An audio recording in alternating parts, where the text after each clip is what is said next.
Madame la Première ministre, combien de temps encore allez-vous écraser la démocratie de tout le poids de vos 49.3, de tout le choc de vos matraques, de tout le mépris d'une poignée qui décide enfermée dans son monde? Nous avons fait la réforme des retraites que les Français attendaient. Avez-vous osé affirmer ce week-end devant les quelques amis qu'il vous reste? Vous prétendez vouloir apaiser. Vous alimentez chaque jour davantage le chaudron de la colère. Vous vous prenez pour le cercle de la raison. Vous n'êtes que des raisons. Vous vous croyez dans votre bon droit. Vous jouez d'une confusion entre la légalité et la démocratie. Ce que les Français attendent, Madame la Première ministre, et vous le savez, c'est le retrait de votre projet.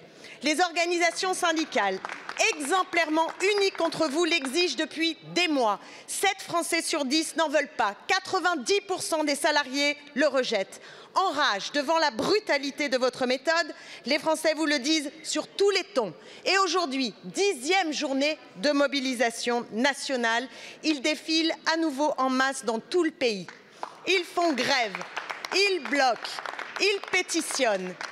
Mais devant un tel déferlement que nous n'avons pas connu depuis 1968, mes chers collègues, eh bien visiblement, le gouvernement, le président de la République ont perdu toute connexion au monde réel et toute humanité devant le cri sourd du pays que vous enchaînez.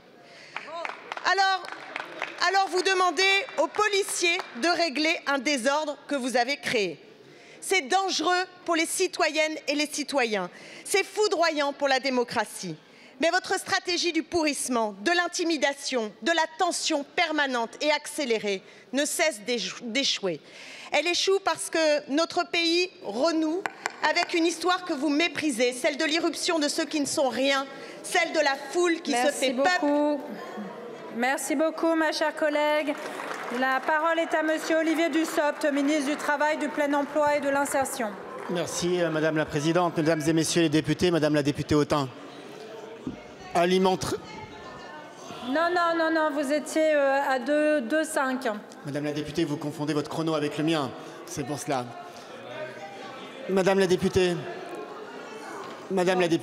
alimentez le chaudron de la colère. Opposez la légitimité de la rue à celle de la démocratie parlementaire.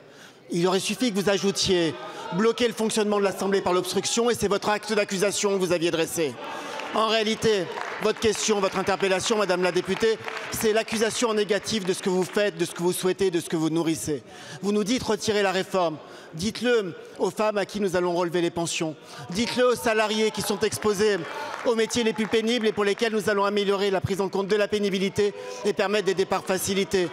Dites-le à toutes les femmes, et je sais que c'est un sujet qui vous tient à cœur, pour lesquelles nous allons faire en sorte d'intégrer des trimestres de congé parental, d'intégrer des trimestres passés à aider leurs proches lorsqu'elles sont aidantes, dans les trimestres requis à la fois pour accéder à un minimum de pension, mais aussi à des dispositifs de carrière anticipée.